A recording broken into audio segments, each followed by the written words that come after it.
Halo guys, ketemu lagi kita di OTR FNN Off the Record Forum News Network episode yang ke-46. Weh, udah banyak juga ya kita ngobrol. Dan hari ini gue pengen ngajak lu ngobrol-ngobrol tentang banyak hal ya, sampai gue bingung ya. Karena banyak banget topik-topik menarik dan lucu ya yang berseliweran di sekitar kita. Karena memang kita berada di negeri yang cukup lucu dan menyenangkan ya bro. Dan seperti biasa untuk mengulik topik-topik ini gue nggak sendiri, gue akan bersama-sama selalu dengan partner setia gue, yaitu jurnalis senior FNN, Bung atau Mas Hersu Beno Arif. Kita sapa dulu ya. Mas Hersu, Assalamualaikum. Waalaikumsalam warahmatullahi wabarakatuh. Itu berkah kalau hari Sabtu, tapi banyak berita dan ada kebingungan milih topiknya. Karena biasanya kan kalau hari Sabtu itu disebut sebagai hari sepi berita ya. Betul, Kecuali betul. dulu pada masa ketika Presiden Gus Dur menjadi presiden, Abdurrahman Wahid menjadi presiden. Kalau Ya. orang lain dulu berangkat ke kantor itu hari Jumat gitu, mereka bilang bahwa thanks God it's Friday, saya kan bilang, oh my God it's Friday gitu. Jadi hari apa nih? Hari Jumat nanti Gus Dur habis sholat Jumat ngomong apa gitu. Dipastikan saya nggak pulang ke rumah tuh. Nginep sampai hari Senin karena peta politik kita gonjang-ganjing. Ya, ya, ya, ya, Sekarang juga ya. begitu kelihatannya ya. Masih hari Sabtu dan Ahad pun juga tetap ramai. Ya, bedanya sekarang Mas kayaknya tiap hari deh Mas gonjang-ganjing Mas. Iya, iya, iya, iya. Gonjang-ganjing dan makin lucu. Nah, Betul, gitu. betul, betul. Dan ini Mas, kayaknya salah satu apa kalau kita bicara gonjang-ganjing kan biasanya gempa bumi ya. Salah satu epicentrumnya itu kayaknya Senayan ya. Karena selalu saja ada perilaku-perilaku dari anggota dewan kita ini yang lucu ya, yang lucu, yang menarik, yang bikin kita ketawa, ngelus dada, geleng-geleng kepala, tepok jidat dan lain-lain. Sehingga saya mengerti kemudian kalau beberapa orang mulai putus asa nih ya, masih ada gunanya nggak sih kita punya parlemen ya? Atau jangan-jangan gini, kita masih perlu parlemen tapi mungkin isinya jangan orang kali ya? Karena kan itu manusia. itu ide menarik karena jujur saja sekarang kondisi parlemen kita itu kalau dulu kan sering disindir-sindir sebagai stempel zaman Pak Harto gitu ya. Ya, ya, Sekarang ini ya. lebih balik lagi nih, benar-benar sekarang bukan hanya stempel karena semua sudah diambil alih oleh pemerintah kan mulai Betul. fungsi budgeting, fungsi kontrol dan sebagainya. Tinggal fungsi legislasi pun sebenarnya sebagian besar juga tinggal ketok palu juga apa yang disampaikan oleh Betul. pemerintah gitu. Jadi saya nggak Betul. kaget kalau kemarin Pak Mahfud MD kan pernah bicara bahwa korupsi di era reformasi, tentu saja termasuk di era Pak Jokowi lebih parah dari korupsi dibandingkan era Orde Baru zamannya Pak Harto gitu. Karena kalau Betul. dulu terpusat di Pak Harto, sekarang tersebar di mana-mana korupsinya gitu. Termasuk salah satunya di parlemen. Dulu parlemen Yes. kita jarang sekali kita dengar parlemen itu ada kasus korupsi gitu. Karena Mhm. ya mereka juga tinggal ketok palu, anggaran dan sebagainya semua udah diatur. Nah sekarang fungsi itu juga kembali terjadi. Cuma yang menarik gini Mas, di satu sisi intuisi publik kan mengatakan ini lembaga paling nggak bersih nih ya, paling susah untuk dipercaya. But on the other hand kalau Mas ingat sejak revisi Undang-Undang KPK 2019 setidaknya sepanjang 2020, kalau saya nggak salah Mas, correct me if I'm wrong, tidak ada satupun Mas anggota DPR RI itu yang ketangkep sama KPK. Ini fakta menarik ya Mas ya. Jadi counter intuitif ya. Ya. Kalau di survei salah satu lembaga paling tidak dipercaya oleh publik adalah DPR, tapi justru tidak ada anggota DPR yang ketangkep sama KPK. Oke. Pertanyaannya apakah DPR jadi sebersih itu ya kan ya, Ya. atau Oh, ada sesuatu yang lain? tadi Anda bicara survei kan? Kemarin kan juga Ya. ada survei bahwa partai politik yang paling bersih dari korupsi dan pro pemberantasan korupsi itu adalah PDIP. Wah, Anda sudah tahu. Gitu kan. Saya nggak pengen nyinggung itu, Mas harusnya nyinggung itu ya. Ini karena kalau saya nyinggung itu jadi mules, Mas. Ini luar biasa. Oke, tadi tadi Anda sebut soal orang sudah mulai sudah tidak percaya lagi dengan anggota DPR ini. Ya. Memang menarik itu faktanya. Mungkin Anda punya informasi lain yang Iya, ini juga. karena saya baru baca nih Mas, saya kaget juga. Karena even di negara maju ya di Eropa orang mulai berpikir ya mungkin jauh lebih efisien dan jauh lebih kredibel ini kalau misalnya parlemen itu digantikan sama artificial intelligence. Jadi Wow, bayangan bayang. saya ini kalau kalau bisa terlaksana Mas, itu yang namanya parlemen itu akan benar-benar fungsional sekali. Karena Aha, namanya AI kan nggak bisa disogok ya Mas ya. Dia nggak bisa disogok, dia nggak butuh disuap gitu kan ya. Dan pasti keputusan-keputusannya akan sangat logik Mas. Akan sangat logik dan nggak bisa dipengaruhi oleh kekuatan-kekuatan ekstra parlemen. Menurut saya bisa jadi Mas, ini solusi buat parlemen kita ya. Karena kan kalau kita ingat Mas, kita pernah diskusi ya, dari statementnya Bambang Susatyo ya, bahwa Taipan itu membeli partai-partai politik kan, berarti membeli parlemen. Nah kalau sudah diganti AI agak susah nih. Taipan mau masuk kayaknya putus asa. Gimana caranya gue mau intervensi? Apa kita usul aja Mas ya supaya ini dijadikan kebijakan di Indonesia gitu ya. Parlemen kita ya. bubarkan, kita ganti sama artificial intelligence. Oke, tapi itu tadi data di Eropa. Saya kira di Ya, Indonesia eh, belum ada ya data semacam itu. belum, Tetapi belum Mas. bahwa ketidakpuasan terhadap publik itu memang sangat terasa. Tapi again sekali lagi saya perlu mengingatkan bahwa jangan pernah putus asa untuk memperbaiki sistem di Indonesia itu gitu. Karena bagaimanapun kalau kemudian ini kita lanjutkan, saya khawatir diskusi ini disalahpahami oleh terutama generasi digital sekarang ya, generasi milenial, Ya, generasi sekarang udah masuk generasi Z. alpha, beta gitu ya. Ya, Itu Z Pak. ada kecenderungan mereka memang sangat anti pada politik. Padahal kita Yes.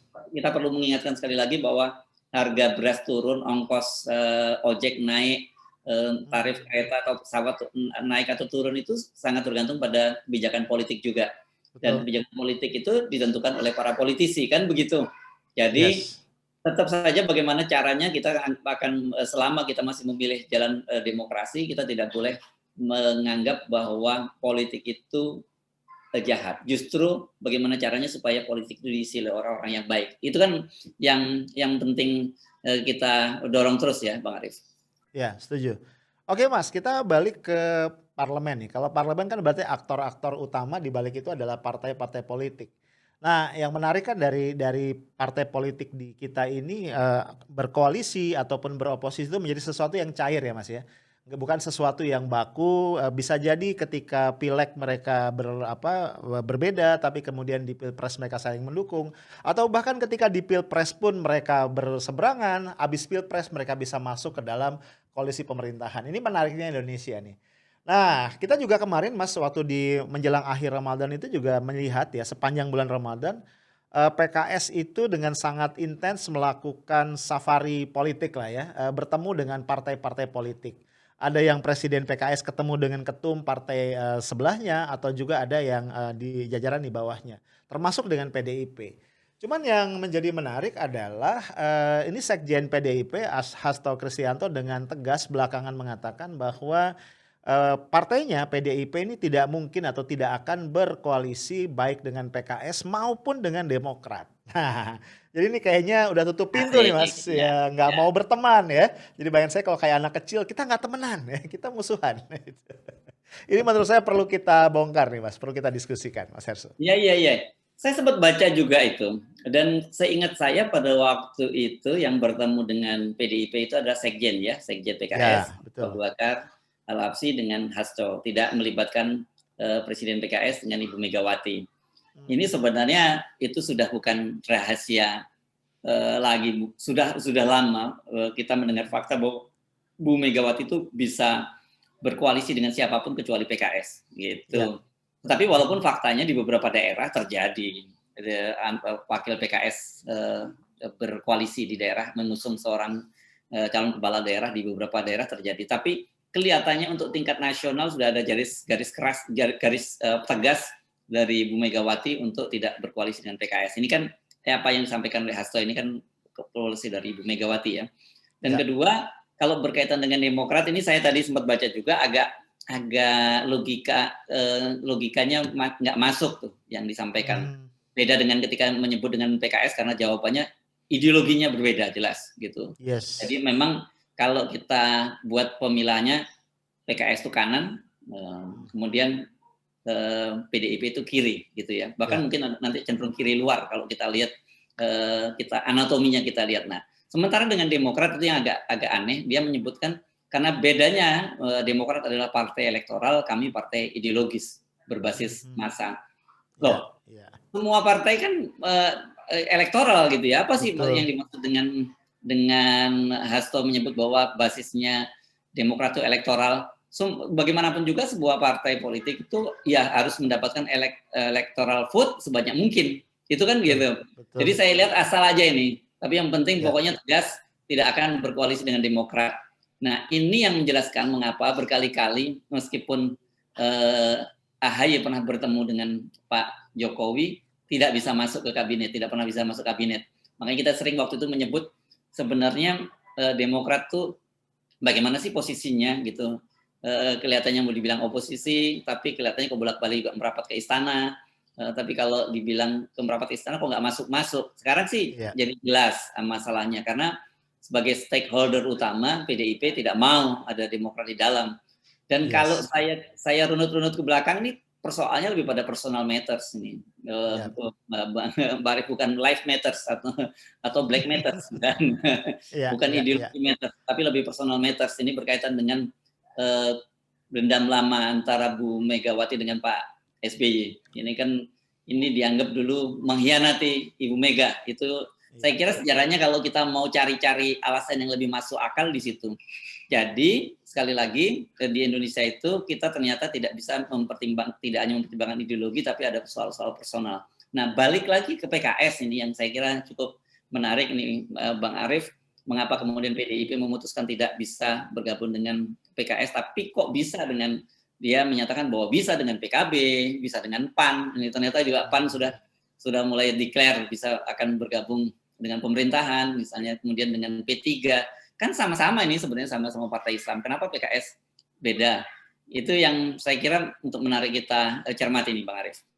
Ya, pertama mungkin saya juga ingin menanggapi Hasto juga Mas ya tadi. Karena kalau kita baca di buku-buku teks standar ilmu politik, jadi sebenarnya kalaupun mau dikotomikan, itu nggak pernah ada istilah partai ideologis dan partai elektoral. Jadi ini kalau kita play by the book ini udah nggak masuk Mas sebenarnya. Karena by definition yang namanya partai politik itu harusnya basisnya ideologi. Jadi dia pasti punya ideologi. Mau ideologinya seaneh apapun, pasti yang namanya partai politik punya ideologi tertentu. Ya, even pragmatisme adalah ideologi.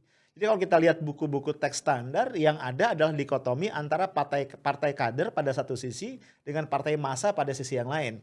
Yang ada adalah itu ya. Jadi kalau disebut ada dikotomi antara partai ideologi dengan partai elektoral, ini saya belum ketemu buku teksnya Mas ya. Jadi mungkin Pak Hasto nanti kapan-kapan kalau ketemu kita tanya. Ini kayaknya dia lagi nyusun buku teks sendiri gitu ya. Itu satu. Nah kalau persoalan PKS dengan PDIP memang menarik Mas. Jadi saya ingat nih waktu 11 tahun yang lalu, udah lama ya, saya nulis disertasi, mulai riset. Kan saya riset tentang satu dinamika Mas di partai politik tertentu yang kebetulan tertentunya itu adalah PKS.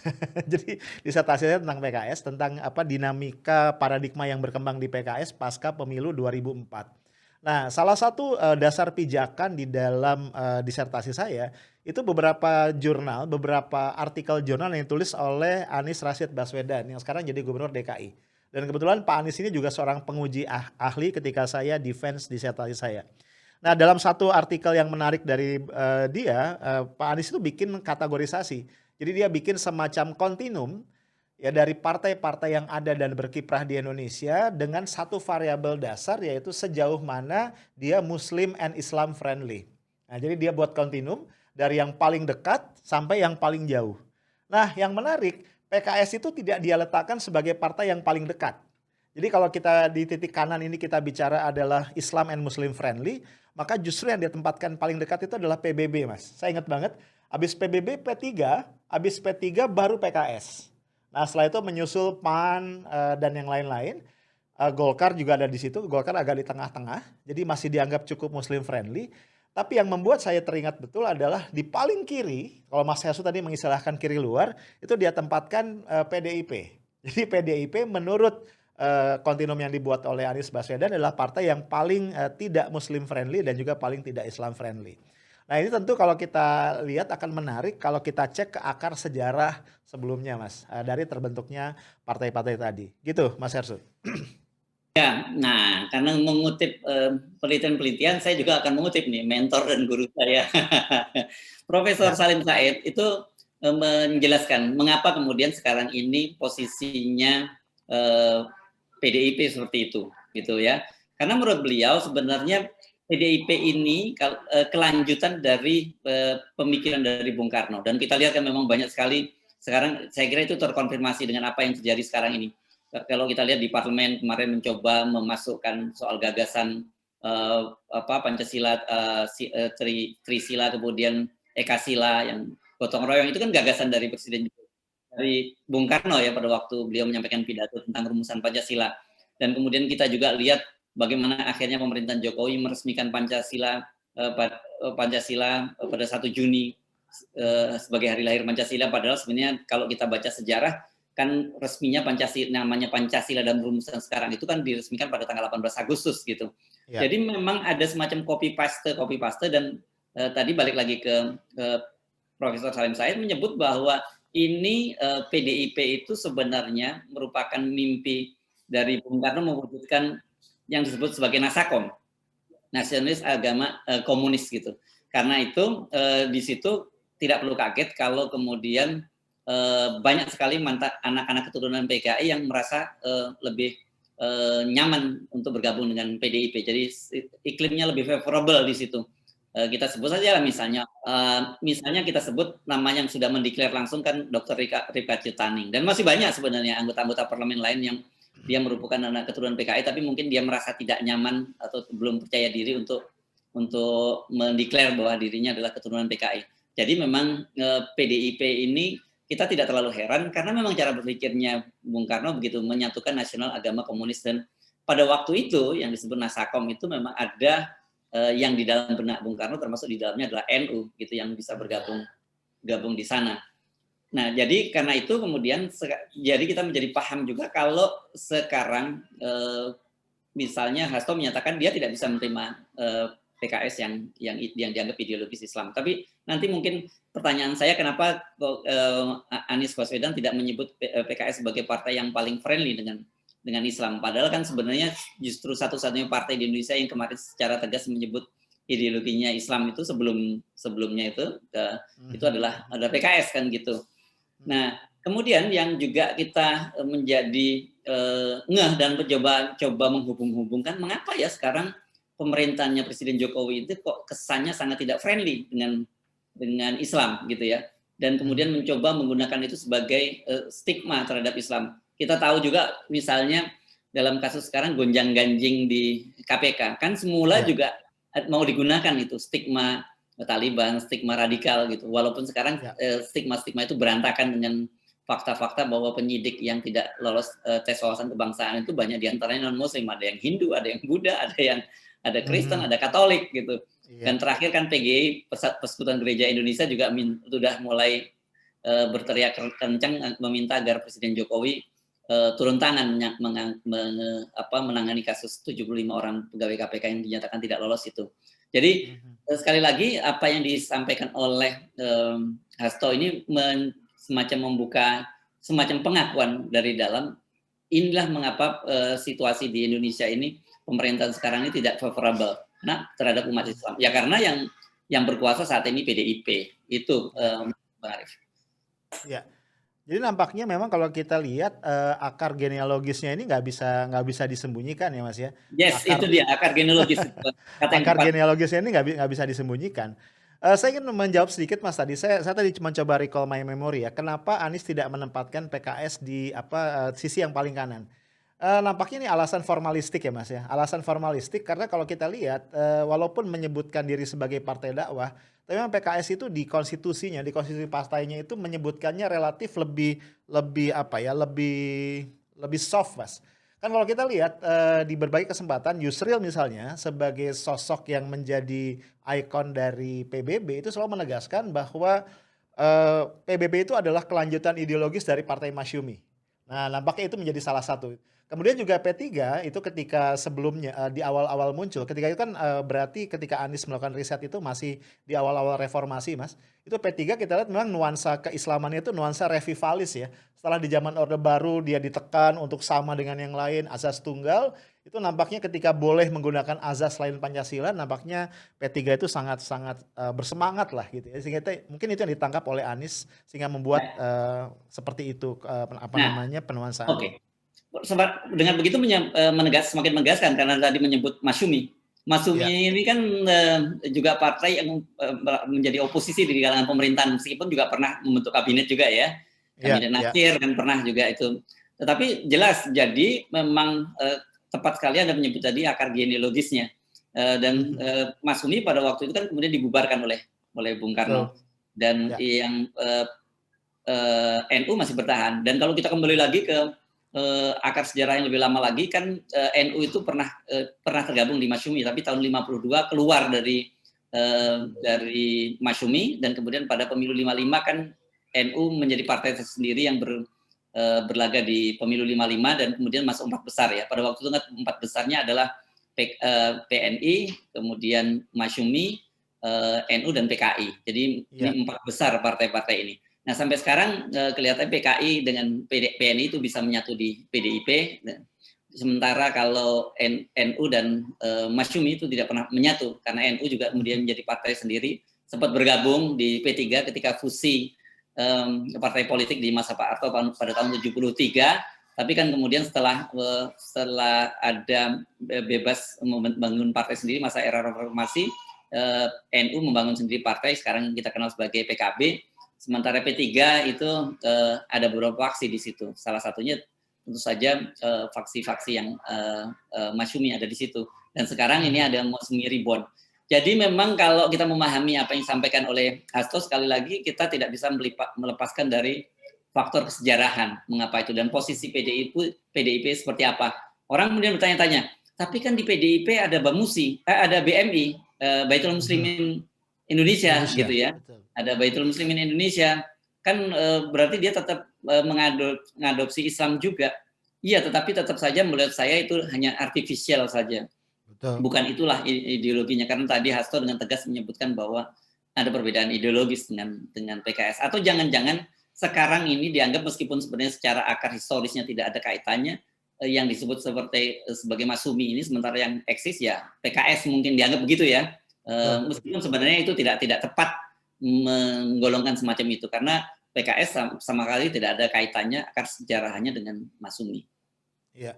Nampaknya mungkin akarnya Mas dari upaya mendikotomikan antara Islam ideologis dengan Islam kultural. Nampaknya ada Yes, di situ. saya kira ya. Eh, betul.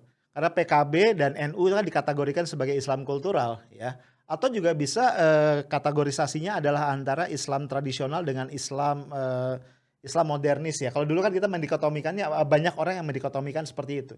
Nah, kalau Ya, dikotomikan seperti itu, mau tidak mau PKS akan masuk ke dalam kategori Islam modernis dan juga Islam ideologis. Sementara oke. PKB dan NU berada di area seberangnya ya Mas ya. Itu Ya, Islam dan yang tradisional dan menarik Islam ketika kultural. Hasto menyinggung soal PAN ya, justru Ya. faktornya hanya pada faktor Pak Amin Rais. Yes, betul betul. Ini menarik, Itu menarik. menarik sekali itu. Iya, iya. Nah, di situ Mas saya melihat mau tidak mau kalau tadi kita kembali ke textbook ya Mas, ada partai kader, di situ kelihatan antara PAN dan PKS. Ya PAN itu kemudian bisa menjadi berubah warnanya ketika Pak Amin terdepak dari PAN. Ya artinya tidak lagi dianggap sebagai kelanjutan dari atau tidak lagi dianggap sebagai apa ya, partainya Muhammadiyah lah, sebagai partai yang membawa nilai-nilai Islam modernis. Jadi partai yang berbeda. Sementara PKS kita lihat berkali-kali mengalami dinamika pergantian presiden partai dan lain-lain, tetap Mas dianggap berada berseberangan dengan PDIP. Jadi ini kelihatan kan kalau kita bicara memang partai kader di Indonesia sejauh ini kesepakatan dari para pakar cuma dua kan, yaitu Golkar dan PKS. Sementara PAN ini nampaknya masih sangat tergantung siapa yang memimpin. Ketika berada di bawah bayang-bayang Amin Rais dan ketika Amin Rais sudah tidak lagi memberikan warna menjadi sangat berbeda. Ya memang betul, karena pada awalnya PAN ini kan didirikan bukan sebagai partai yang bercorak Islam, karena kalau kita lihat nama-nama pendirinya PAN itu Ya, yang dimulai dengan MARA, Majelis Amanah Rakyat Indonesia, itu bukan tokoh-tokoh Islam, tapi kemudian ya, belakangan karena peran yang dominan dari Pak Amin Rais, jadi bermetamorfosa menjadi lebih cenderung ke Islam. Dan sekarang saya kira cukup pas itu Pak Amin Rais membangun partai umat gitu ya, iya, karena iya, iya, kalau dengan begitu saya kira nanti akan ada penegasan baru, karena tadi disebutkan bahwa pertama tidak bisa berkoalisi dengan PKS dan Demokrat, iya. karena satunya alasan ideologis, yang satunya alasan elektoral. Nah, ini nanti kita bahas soal elektoral sendiri. Pak Amin Rais faktor yang tidak dianggap menjadi penghalang sehingga PAN tidak bisa masuk ke pemerintahan. Menjadi pertanyaan ini menarik kalau dengan latar belakang seperti itu, apakah Partai Umat ini akan mendapatkan izin untuk berdiri? Karena Iya, kita iya, tahu iya, kan iya. Menteri Menkumhamnya yang punya kewenangan untuk memberikan izin sebuah partai legalitas formal untuk partai berdiri itu kan sekarang menterinya PDIP, Betul, Pak betul. Yasona Lawli. Dan kita tahu kan betapa powerfulnya Ibu Mega. Meskipun kita ingat pada saat pembubaran Kementerian Ristek dengan Kemendikbud itu kan peran Bu Mega. Pak Jokowi, ingat kita Pak Sumantri Bambang Brojonegoro menyatakan bahwa Pak Bambang Sumantri Brojonegoro, Menristek pada waktu menyatakan sebenarnya Pak Jokowi sudah mengeluarkan semacam perpresnya untuk membangun BRIN, tapi tidak segera ditandatangani oleh Menkumham, tidak segera diundangkan oleh Menkumham, dan kita tahu kemudian justru Menristeknya yang dilebur karena Bu Megawati ingin mengontrol BRIN. Jadi ini pertanyaan menarik bagi Partai Umat nih, dan tantangan juga harus mulai bisa berkelok-kelok lah untuk mendapatkan izin atau legalitas formal sebagai partai politik. Iya. Nah ini jadi menarik pas kalau kita membahas Partai Umat ya Mas dalam konteks ini. Saya punya satu atau dua notes lah. Notes saya pertama, kalau betul tadi Partai Umat akhirnya gagal mendapatkan legalitas dari Kementerian Hukum dan HAM, ini semakin mengkonfirmasi Mas, di mana posisi PDIP terhadap umat Islam. Nah ini harus kita tegaskan begitu kepada viewers kita. Itu satu. Nah, tapi yang kedua, ini menjadi menarik juga. Belakangan ini menjadi muncul ya, Mas, semacam semangat atau saya menyebutnya mungkin euforia lah untuk membuat partai-partai Islam ideologis. Kalau kita lihat kan bukan cuma Partai Umat, Mas ya. Ada Masyumi Reborn, kemudian ada Partai Dakwah Republik Indonesia atau partai saya lupa, ada partai dakwahnya, PDRI singkatannya. Tadinya saya pikir partai pemerintah darurat yang dulu ya, ternyata itu Partai Dakwah Republik Indonesia kalau saya nggak salah. Nah jadi muncul nih semangat atau euforia lebih tepat untuk membangun partai-partai Islam ideologis. Nah saya melihat bisa jadi ini semacam keputusasaan dari sebagian kelompok-kelompok dari umat muslim terhadap situasi pemerintahan hari ini yang dirasakan tadi tidak bersahabat terhadap umat Islam. Tapi juga bisa kita bisa melihat dari sisi yang tidak terlalu positif. Ini memang ada upaya untuk memastikan tidak terjadinya konsolidasi dari kekuatan-kekuatan politik umat Islam. Sehingga selalu didorong mereka untuk membuat partai baru yang kecil-kecil dan akhirnya tidak pernah bisa besar, bahkan tidak pernah bisa lolos ke Senayan. Ini yang kita khawatirkan sebenarnya ya. Karena maksud saya, kalau memang semangatnya adalah ingin membawa nilai-nilai Islam ke parlemen, ke pemerintahan, mewarnai Indonesia, kenapa pilihannya bukan menyalurkan aspirasi itu lewat partai yang sudah ada? Katakanlah PKS misalnya. Tapi kenapa pilihannya justru adalah membuat dan menghidupkan partai-partai Islam ideologis yang baru? Itu Mas Hersu. Ya, saya kira ini penting juga. Satu, menurut saya pertanyaan Anda jadi menarik.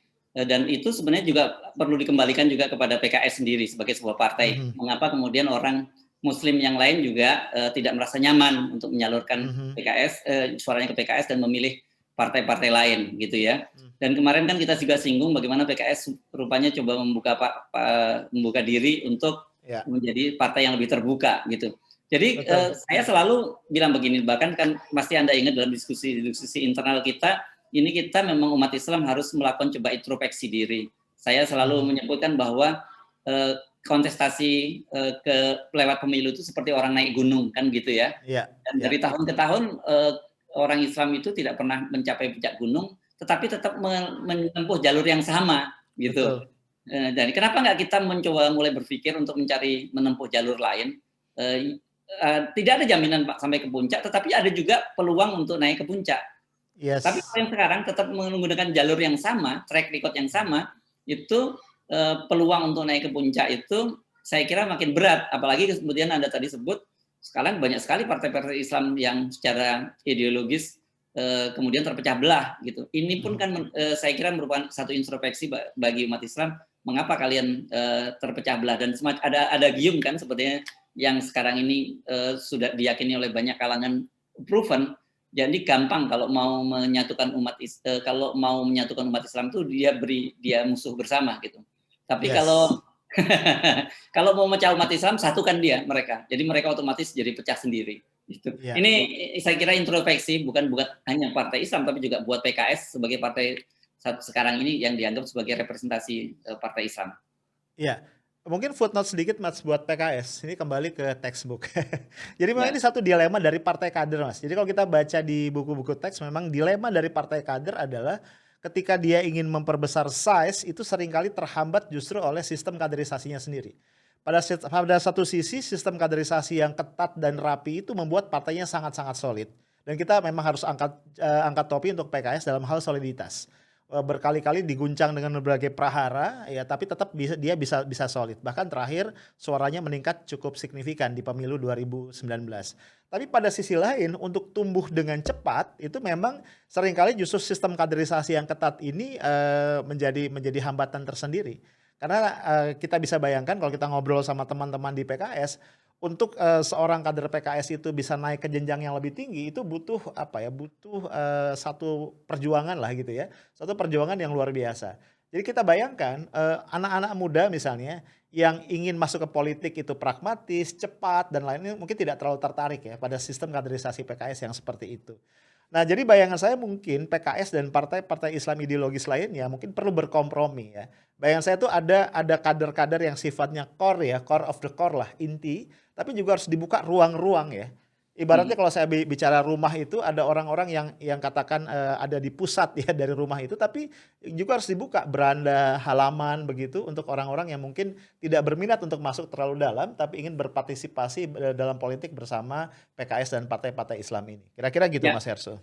Jadi again berkaitan dengan itu saya ingin menyampaikan fakta yang mesti kita lihat kan, realitas kita dari pemilu ke pemilu itu kan partai-partai Islam itu suaranya bukan makin besar tapi makin turun gitu ya. Betul, Dan betul. ini kan kita kalau bicara tentang peta sosio dan demografis dari orang Indonesia.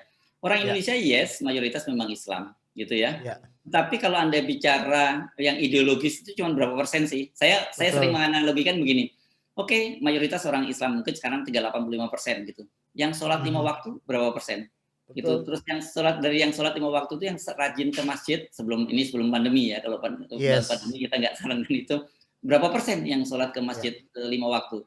Dari orang yang 5%, berapa persen yang sholat 5 waktu di masjid, berapa persen lagi yang ideologis? Sebenarnya itu semakin yes. kecil, semakin kecil, semakin kecil.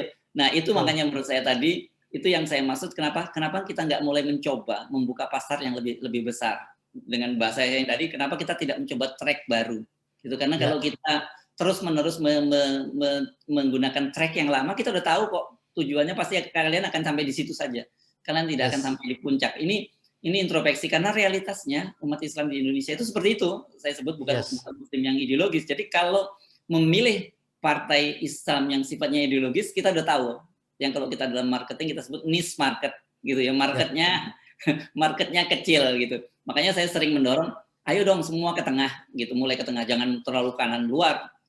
Misalnya seperti PKS misalnya kanan luar, atau seperti PDIP yang terlalu kiri luar banget.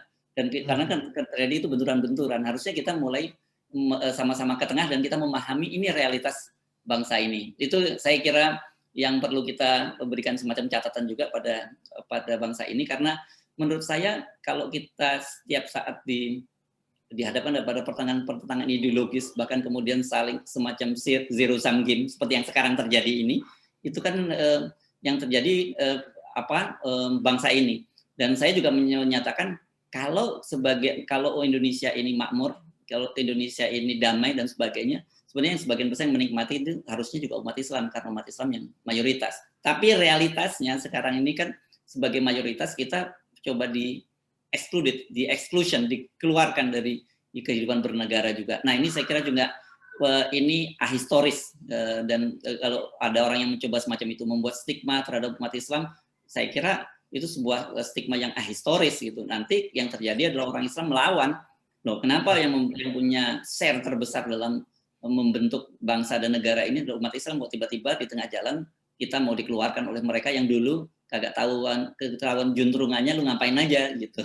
pada iya, pada saat itu Bang Arief, kita melalui FNN kita terus mendorong semacam itu, karena tentu saja seperti yang Anda selalu sampaikan, kita itu kan mencintai Indonesia, jadi kita harus merawat menjadikan Indonesia itu sebuah negara yang favorable buat semua umat, dan dengan begitu saya kira yang menikmati sebagian besar juga umat Islam. Ya, baik Mas Ersu, kita tiba di penghujung. Ini obrolan kita yang cukup seru ya. Kita lihat nanti ke depannya. Tapi guys, yang menjadi pertanyaan gue buat lu semua adalah kayaknya mungkin waktunya juga ya Indonesia punya anggota dewan bukan dari partai politik yang seringkali kelakuannya bikin kita bingung ya, tapi para robot-robot dengan artificial intelligence. Kalau lu setuju, lu kasih komentar di kolom komentar ya. Itu dulu dari Mas Hersu dan gue. Seperti biasa gue selalu tidak bosan menghimbau, jangan pernah bosan mencintai Indonesia karena Indonesia adalah punya lu, punya gue, dan punya kita semua. Sampai jumpa lagi. Assalamualaikum warahmatullahi wabarakatuh. Waalaikumsalam warahmatullahi wabarakatuh.